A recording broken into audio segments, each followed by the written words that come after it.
Students dear students, आज हम H के दास एक्सरसाइज 3.5 क्वेश्चन नंबर 16, 17 एंड 18 के बारे में डिस्कस करेंगे। डियर स्टूडेंट्स, ये जो क्वेश्चंस मैंने लिख रखे हैं ये बहुत ही इंपॉर्टेंट क्वेश्चंस हैं, ठीक है ना। इस तरह के क्वेश्चंस एग्जाम में पूछे जाते हैं dear students.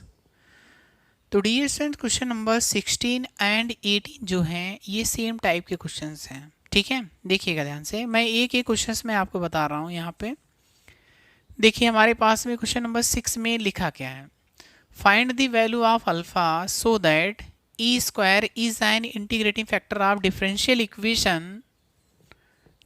Equation x bracket में 1 minus y into d x minus d y equal to 0, ठीक है ना। अब यहाँ पे आप थोड़ा सा आप देखिएगा क्वेश्चन नंबर 18 में, the value of alpha so that, ठीक है, the value of alpha so that E की पावर में अल्फा इंटू वाई स्क्वायर है, is an integrating factors of the differential equation. ये बात क्लियर है। अब हमारे पास में 4 ऑप्शंस दिए हैं और 4 ऑप्शंस में एक ऑप्शन सही है। अब देखिएगा डियर स्टूडेंट्स, हम आपको सिखाना क्या चाहते हैं इसमें, आपके पास में find the value of alpha. आप इस क्वेश्चंस में आप देखिए कहीं आपको अल्फा नज़र आ रहा है?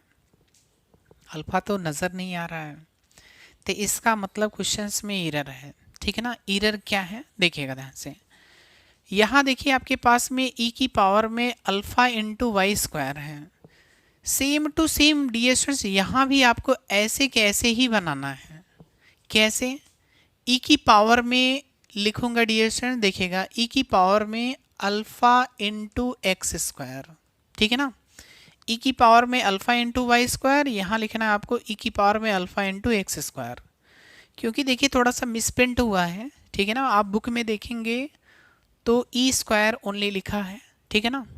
तो आप वहाँ पे क्या करेंगे, ई की पावर में अल्फा इंटू एक्स स्क्वायर। बात क्लियर है। अब आप इस क्वेश्चन को सॉल्व करिए, चाहे इस क्वेश्चन को सॉल्व करिए, अल्फ़ा की वैल्यू आप जब कैलकुलेट करोगे, ठीक है ना, तो आपके पास में हो सकता है अल्फ़ा की वैल्यू 1/2 आए, इसमें भी हो सकता है अल्फ़ा की वैल्यू 1/2 आए। बात क्लियर है। हम आपको एक क्वेश्चन सॉल्व करके दिखाते हैं, इसके बाद मैं क्वेश्चन नंबर 18 भी मैं आपको सॉल्व करके दिखा रहा हूँ कैसे सॉल्व करना है, ठीक है ना। देखिएगा ध्यान से, हमारे पास में क्वेश्चन नंबर 16 करते हैं पहले, ठीक है ना। सॉल्यूशन क्वेश्चन नंबर 16 देखिएगा डियर स्टूडेंट्स, ध्यान से देखिएगा। आपके पास में जो डिफरेंशियल इक्वेशन दे रखा है एक्स ब्रैकेट में 1 minus y into d x minus d y equal to कितना 0, ठीक है ना। तो डियर स्टूडेंट्स हमें इसको सबसे पहले इस डिफरेंशियल इक्वेशन का इंटीग्रेटिंग फैक्टर्स निकालो, और यहाँ पे आपके पास में इंटीग्रेटिंग जो फैक्टर की जो वैल्यू दे रखा है डियर स्टूडेंट्स, ध्यान देना, इंटीग्रेटिंग फैक्टर की जो वैल्यू है वो कितनी है, ई की पावर में अल्फा इंटू एक्स स्क्वायर। बात क्लियर। तो हम यहाँ पे क्या करेंगे, ये माइनस का डी वाई उस इक्वल साइड ले जाएंगे तो प्लस का हो जाएगा, तो आपके पास में यहाँ पे क्या मिलेगा, एक्स मिलेगा सर, 1 माइनस वाई मिलेगा। बात क्लियर है। इंटू कितना डी एक्स। अब आप ये डी एक्स इधर लाओ तो आपके पास में D Y upon D X मिल जाएगा, इक्वल टू एक्स का मल्टीप्लाई करो एक्स, फिर एक्स का माइनस वाई में करेंगे तो माइनस एक्स वाई आ जाएगा। अब ये जो माइनस एक्स वाई आप इसको इधर लाओ तो आपके पास में D Y upon D x plus x y equal to आपके पास में एक्स मिल गया, ठीक है ना। ये माइनस था, मैंने इसको इधर लाया तो ये प्लस हो गया, इक्वल टू में एक्स एडिशन, तो मैंने एक्स लिख दिया है। यहाँ तक क्लियर है ना। अब देखिएगा यहाँ से हम लोग क्या करते हैं, हम लोग सर p की वैल्यू कैलकुलेट कर लेते हैं।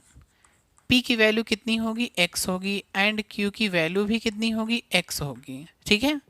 मुझे क्या चाहिए, इंटीग्रेटिंग फैक्टर ही चाहिए, आई डॉट एफ। फॉर्मूला क्या होता है, ई की पावर में integration p into d x.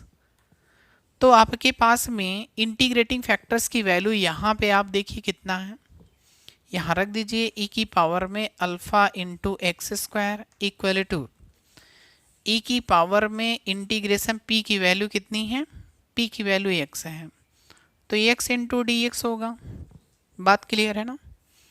तो आप इसका इंटीग्रेशन कर दीजिए, पहले तो इंटीग्रेशन करिए। तो आपके पास में ई की पावर में alpha into x square equal to, integration जब करेंगे तो x का इंटीग्रेशन कितना होगा, एक्स स्क्वायर अपॉन 2 हो जाएगा। अगर आप प्लस सी ऐड करना चाहते हो ऐड करो, नहीं तो रहने दीजिए। अब देखिए यहाँ पे हम लोग क्या करेंगे, यहाँ देखिए बेस में e है, यहाँ भी बेस में क्या है, e है।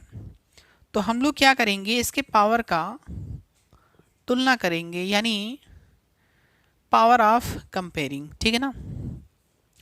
हम लोग घातांकों की तुलना कर लेंगे। तो आपके पास में डिविजन देखिए, यहाँ पे e की पावर में अल्फ़ा इंटू एक्स स्क्वायर है, यहाँ भी देखो e की पावर में अल्फ़ा, अल्फ़ा मतलब कितना होगा डिविजन, आप ऐसे लिख सकते हैं 1/2 इंटू कितना एक्स स्क्वायर। इसमें देखिए e की पावर में अल्फ़ा इंटू एक्स स्क्वायर है, यहाँ भी देखिए e की पावर 1/2 इंटू एक्स स्क्वायर है। इसका मतलब डिविजन जब आप कंपेयर करेंगे तो आपके पास में अल्फ़ा की जो वैल्यू निकल के आएगी, ठीक है, कंपेयरिंग कर लीजिए, ठीक है।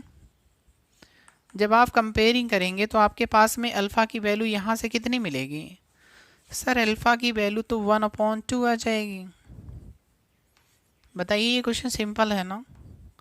इसमें देखिए करना क्या था, सिर्फ हमें इंटीग्रेटिंग फैक्टर्स निकालना था। जैसे ही निकला मैंने कंपेयर कर लिया इसकी पावर्स की, तो हमारे पास में अल्फ़ा की वैल्यू कितनी आएगी 1/2।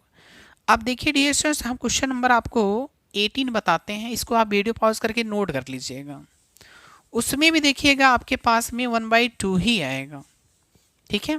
देखिए इसमें सबसे इम्पोर्टेंट बात क्या होती है, लीनियर डिफरेंशियल इक्वेशन में आपको इंटीग्रेटिंग फैक्टर आना चाहिए निकालने, ठीक है ना, और उसका जनरल सॉल्यूशन भी आना चाहिए, ठीक है।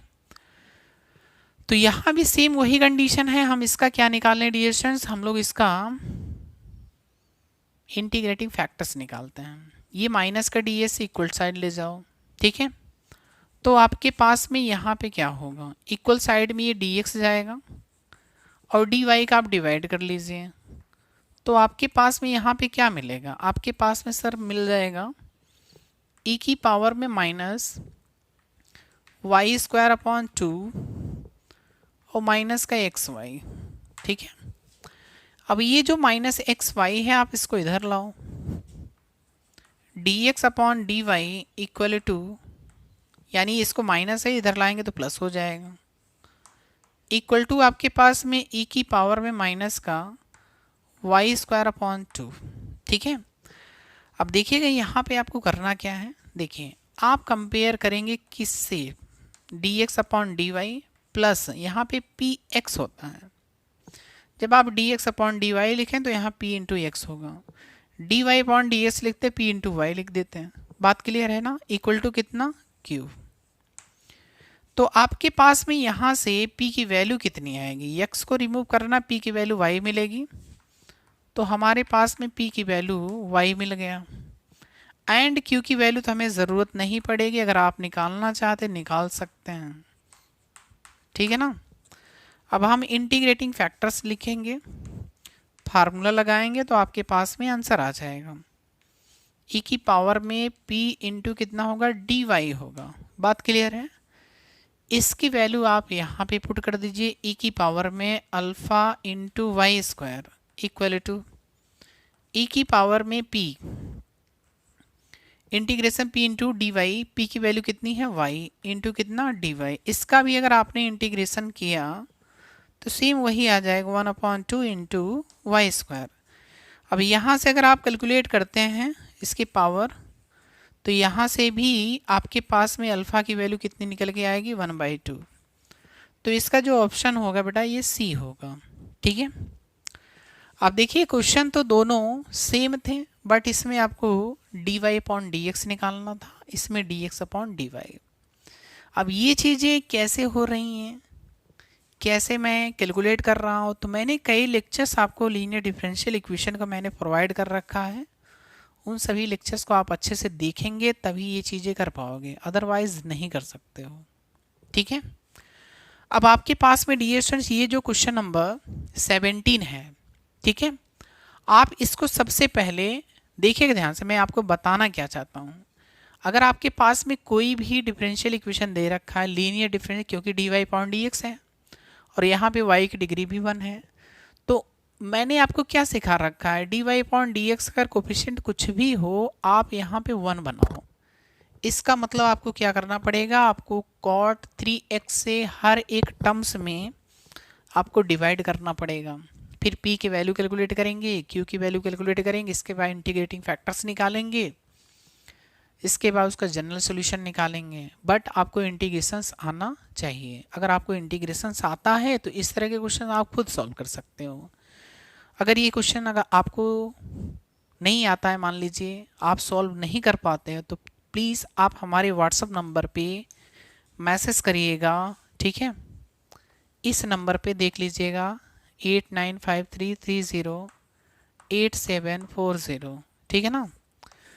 तो इस क्वेश्चन का जो सॉल्यूशन होगा डियर स्टूडेंट्स मैं आपको तुरंत में सेंड करूँगा, ठीक है ना।